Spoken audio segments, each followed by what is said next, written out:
So, yard sale and rummage sale season is back in full swing in my area, and I'm starting to lose my mind. If you can't already tell, I've been buying a lot of new things lately, and I thought it'd be fun to share some of the weird things that I've found with you.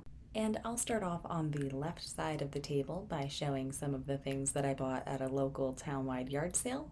Then I'll move to the center of the table where I have some miscellaneous thrifted items. And we'll finish off on the right side of the table where I bought a bunch of little items at an estate preview sale that I was able to attend. So, diving right on in, at the townwide yard sale, I picked up this interesting wood carving.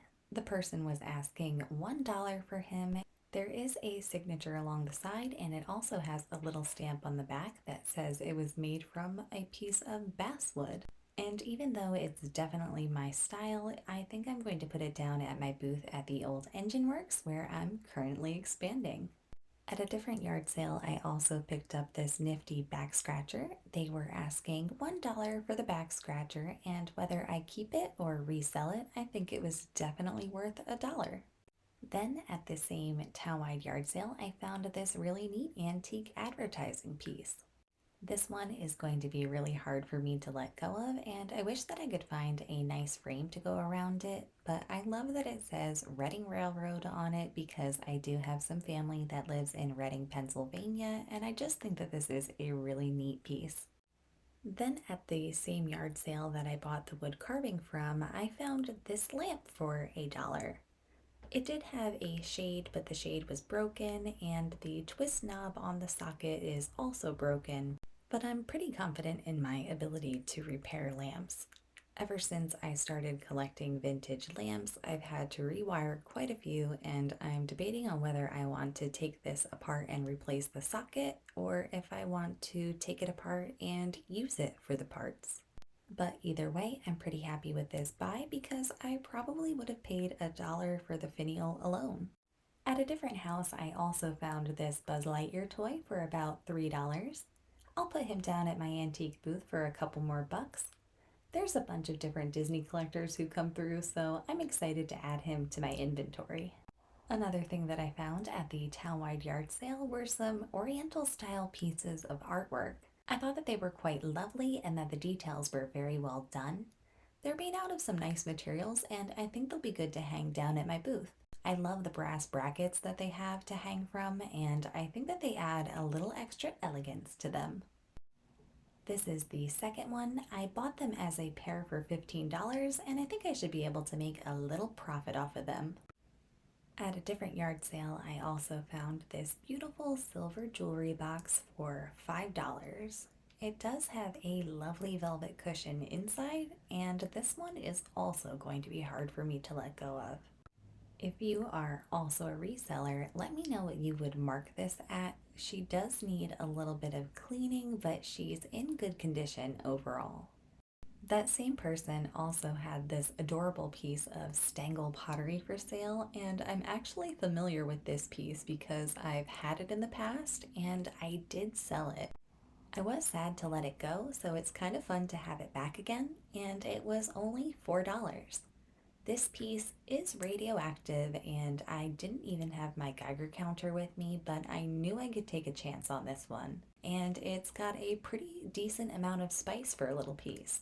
I might hang on to this one for a little while before I sell it again, but that concludes everything that I bought at the townwide yard sale. So moving into the middle section, let's check out some of my miscellaneous thrifted items, like this unique figure here made out of metal. I've been really into metal things lately, and I'm not sure if this used to be mounted on something like an old clock or if it was just sold like this. He does have a little writing on him. One line says $14.99 and the other says $18.99. I'm really not sure what year he was made. I'll have to do a little bit of research, but I just thought this was a cool piece and I got it at my local thrift store for $5. I figured this would be a neat piece to pick up, research, and hopefully expand my knowledge a little bit. Whether I make any profit or not, that's okay, because sometimes that's just the cost of learning. At a different store, I picked up this piece of silverware. It does have a Made in India sticker on the back, and by the looks of it, I don't think it's very old, but it was very tarnished when I first found it. And like I said, I've been into metal things lately, and I wanted to see if I could possibly clean it up. I want to learn how to polish different types of metal, and I don't think that this came out too bad. I'll try to insert a little before and after clip to show you because it was in some pretty rough shape before. Let me know what you think. If you know anything about restoring metal, let me know, or if you know how to identify whether or not this is real silver, that would also be great. I did test it with a magnet and it's not magnetic at all, so I don't think it's silver plated, but I'm not sure, and I'm hoping it was worth the 50 cents I paid just to test whether or not I could clean it up. So now coming into this section where I purchased some items at a local rummage sale, I did find this pretty cool primitive wooden spoon. I picked this up because my dad has had some luck selling different wooden spoons in his booth, and I think this one has a unique and appealing shape. And too bad I missed May the 4th because this is a pretty cute Darth Vader mug that I was able to snag for 25 cents. I try to pick up graphic mugs when I can if the price is right, and especially if they have popular characters on them. This one does need a little bit of cleaning, but again, I think it will make a nice addition to my antique booth. I also could not pass up on this dish. It is nice and deep and it does have a maker's mark on the bottom. I thought the pattern was super pretty, and I also like the silver rim along the top. And I was pretty confident by the color of the glaze that this was likely going to be a uranium glaze piece. So I checked it with my 365 nanometer light, and sure enough, it was uranium glaze. I don't have a lot of room for uranium glazed items in my collection, so I'll likely list this one on my Etsy page in the next few days. Another thing I find hard to pass up is a good wooden box. This one is very sturdy, and I think it's a homemade jewelry box. It is a little bit dirty on the inside, so I'm not sure what they were keeping in it, but I'm going to see if I can clean it up. It also has an engraving on the inside that says, "To Mother, Love Richie," but I don't think that's really going to deter someone too much from liking this box. You could always cover the memo with a little something on the inside, like a mirror or a nice piece of fabric, if you so chose. But I think this is going to be a nice piece to salvage, and it will definitely be worth my time for 50 cents. At that same rummage sale, I found this cute little candelabra. I thought it was absolutely adorable, and someone might want to use it for little candles as a vintage decor piece, but I did see a video recently online. I think it might have been Rebby Hardy who posted the video on TikTok, showing how you can put little vials inside of these holders instead if you don't want to use them for candles. I have some that I can kind of wedge nicely in there, and then you could fill these up with some water and turn this into its own little propagation station, which I think is pretty cool. So I might include some of those little vials with this when I bring it down to my antique booth. I grabbed it for 50 cents, and again, I think I'll make a couple bucks off of that for sure. Another cute piece that I bought was this ceramic teapot. I really like the pattern on it, and I thought that the lid was also interesting.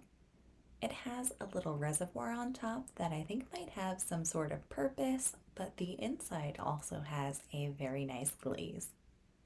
There's a little signature on the bottom, and I'm not exactly sure what it says. I might have to do a little bit of research on that, but I got this for $1. Anytime I see Lenox items out for a reasonable price, I try to pick them up, whether it be for me, a gift to someone I know who is a collector, or to resell. I thought that this trinket box was really cute, and I think this one is going to land itself in my antique booth. But check out the details along the rim. It has a really pretty gold edge, and there's a cute little phrase on the bottom that says there's only one happiness in life: to love and be loved.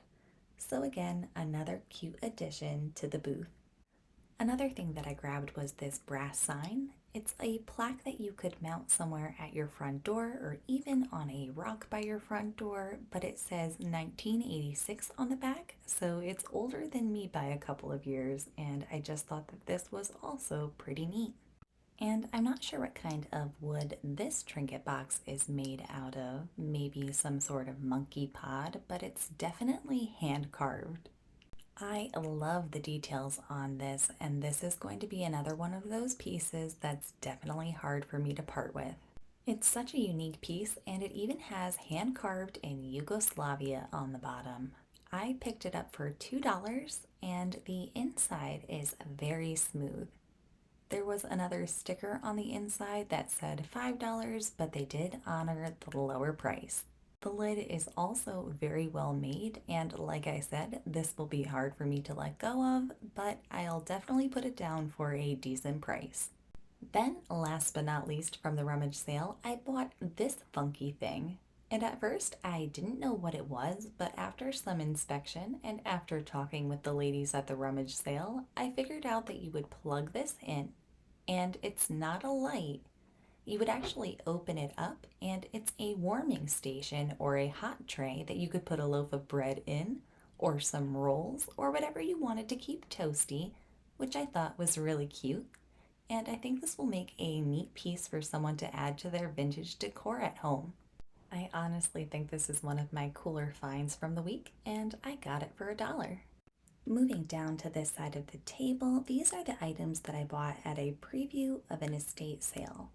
So first things we have are these nifty mid-century modern ashtrays. These were made by Holland Mold, and I'm not sure if these were originally glazed by individuals as crafts or if they were produced by the company this way. I'll have to do a little bit more research, but I liked the polka dots, and the orange reminded me of the radioactive red Fiestaware glaze. This glaze is not radioactive, I did check just in case, but I think they might fit someone's vintage home decor, or they might even just be a nice piece of fall decor for someone to have. Either way, ashtrays tend to do well down at my booth, so I thought that these would make another nice addition. At this estate sale, it was a friend of a friend who was running the sale, so they did charge us about $3 per item, which was a very fair price. So I did end up snagging this double-sided leaf basket, which kind of matches the ashtrays from before. And of course, I couldn't pass up this adorable dachshund figure.